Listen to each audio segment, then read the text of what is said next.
आज हम देखते हैं शियाज़ू लूशी को चिंगलिंग समझ के उसके गाल पे किस करती है। लूशी इतना शौक में था कि वो शियाज़ू को नीचे गिरा देता है। लूशी को पता था कि शियाज़ू उसे नहीं बल्कि वो जिसे पसंद करती थी उसे सोच के गाल पे किस की थी। इसलिए वो शियाज़ू को वार्निंग देता है कि अगली बार से किसी और लड़के के बारे में सोच के उसके साथ वो कुछ भी ना करे, नहीं तो वो उसे डस्टबिन में फेंक देगा। बाद में लूशी शियाज़ू को उसके घर पे छोड़ने आता है, पर बहुत बार बुलाने पर भी शियाज़ू के घर से कोई नहीं निकलता।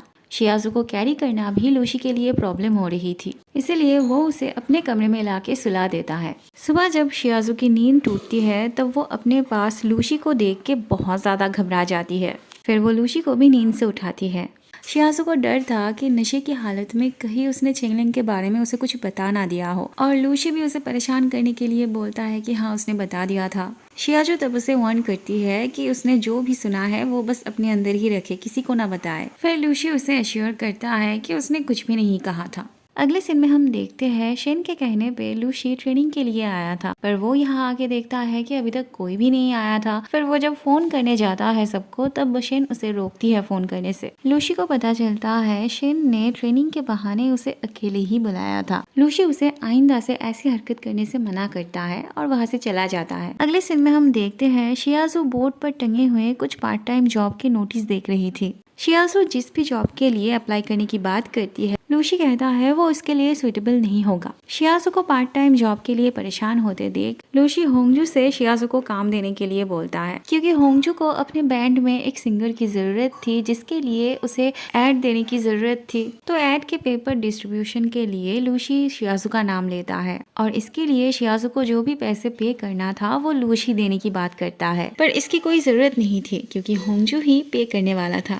ये बात शायद होंगजू शियाज़ू को डायरेक्ट नहीं बोल पाता, इसीलिए उसने टाओ की मदद ली थी। टाओ शियाज़ू को साथ लेके जाती है पोस्टर डिस्ट्रीब्यूट करने के लिए। होंगजू ऊपर से टाओ को उसके लिए ऐसे मेहनत करते देख प्राउड फील कर रहा था। बाद में होंगजू इंटरव्यू लेने के लिए बैठता है। ये लड़की होंगजू को देख के स्माइल किए जा रही थी। उसके पास जो लड़की बैठी थी वो बहुत सीरियस थी, तो वो उसे पूछती है वो होंगजू को क्यों देख रही है। वैसे होंगजू को तो ये भी पसंद करने लगी थी। वहाँ काम खत्म होने के बाद टाओ जब शियाज़ू को पेमेंट देती है तब शियाज़ू लेने से मना करती है, क्योंकि वो एक दोस्त से कैसे पैसे ले सकती थी। पर टाओ जब कहती है उसे भी पेमेंट मिली थी, तब जाके शियाज़ू एक्सेप्ट करती है उस पैसे को। वहाँ ये लोग बहुत सारे का इंटरव्यू लेते हैं पर कोई भी इनके मन मुताबिक नहीं होता, और जब लास्ट में ये आती है इंटरव्यू देने तभी होंगजू बाहर टाओ को देख के उसके पास जाता है बात करने। वो सिर्फ उससे बात नहीं करता बल्कि उसकी बहुत केयर करता है, उसे प्यार करता है, और ये देख के इस लड़की का सारा मूड ही चला जाता है होंगजू के ऊपर से। होंगजू के आने पे ये लड़की अपना परफॉर्मेंस स्टार्ट करती है और इसकी परफॉर्मेंस सबको बहुत पसंद आता है।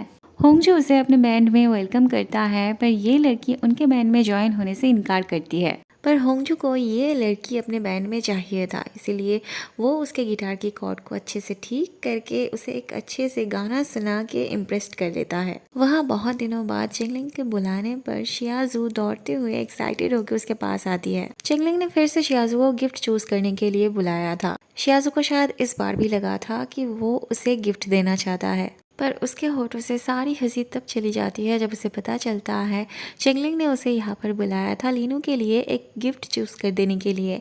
इवन चिंगलिंग तो लीनू को कन्फेस करने वाला था। गिफ्ट देखते वक्त शियाज़ू को ये बहुत पसंद आती है। वैसे वो इस वक्त लीनू के बारे में नहीं सोच रही थी, उसे ये गिफ्ट बहुत पसंद आई थी, पर चिंगलिंग को लगा कि शियाज़ू को ये लीनू के लिए पसंद आई थी। अपने प्यार को किसी और के लिए केयर करते देख भला किसे ना दर्द होता। शियाज़ू को फिर से रोना आ जाता है। चिंगलिंग जब ये देखता है तो उसके पास आने लगता है, तो शियाज़ू जल्दी से कहती है उसके आंखों में कुछ चला गया। अपने दर्द को छुपाना शियाज़ू के लिए बहुत मुश्किल हो रही थी। यूनिवर्सिटी पहुंच के शियाज़ू को टाओ की बात याद आ जाती है कि उसने कहा था किसी और के बोलने से पहले वो चिंगलिंग को अपने दिल की बात बता दे। तब शियाज़ू दौड़ते हुए चिंगलिंग के पास जाती है और अपनी दिल की बात कन्फेस करती है, लेकिन बाद में हम देखते हैं कि ये सब वो इमेजिन कर रही थी। लेकिन वो जब सच में जाने के लिए कदम बढ़ाती है तब लूशी उसे पुकारता है। शियाज़ू से ज्यादा तो लूशी उसके पार्ट टाइम जॉब को लेकर कंसर्न था। लूशी उसके जान पहचान के एक स्टोर पे शियाजू को लेके आता है जॉब के लिए। शियाजू को यहाँ पे हफ्ते में 2 दिन काम करना था।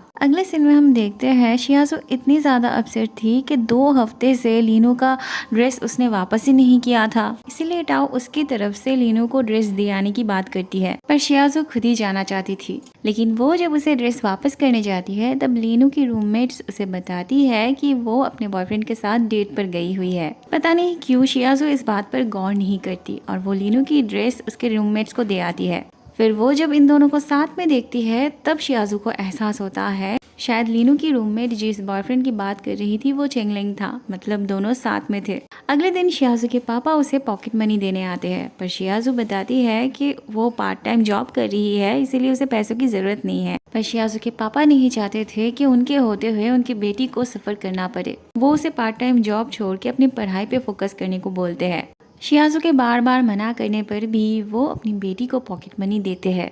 शियाजू को अपने पापा से पैसे लेने में बहुत बुरा लग रहा था, इसीलिए वो जब जाने लगते हैं तब शियाजू उन्हें बस स्टॉप तक छोड़ देने के बहाने उनके साथ जाने लगती है और मौका देख के चुपके से उनके पॉकेट में वो पैसे वापस रख देती है। शियाजू को पैसे की जरूरत तो थी, इसीलिए वो स्टोर ओनर से एडवांस सैलरी मांगती है, लेकिन स्टोर ओनर कहते हैं अगर उसे पैसे की इतनी ही जरूरत है तो वो अपने दोस्तों से उधार ले। अगर वो उसे एडवांस सैलरी देगा तो बाकी वर्कर्स भी तो ऐसा ही डिमांड करेंगे ना, फिर सैलरी लेके अगर वो फिर से काम पे ना आए तो। सिर्फ शियाजू की बातों पे भरोसा करके वो ऐसा नहीं करना चाहते थे। अगले सीन में हम देखते हैं लूशी शियाजू को स्टोर पे देखने आता है कि वो क्या कर रही थी। शुरू में वो उसे छुप छुप के देखता है और थोड़ी ही देर में वो उसके पास जाता है। शियाजू को भूख लगी थी पर वो खा नहीं सकती थी अभी, इसीलिए लूशी वहाँ से एक बिस्किट का पैकेट लेके खोल के खाने लगता है ताकि वो अपने बहाने से शियाजू को भी खिला सके। शियाजू लोगों की देखने की डर से खाने से मना करती है, पर लूशी के रहते शियाजू भूखी कैसे रह सकती थी। वो उसे कवर करके रखता है ताकि शियाजू अपनी भूख मिटा सके।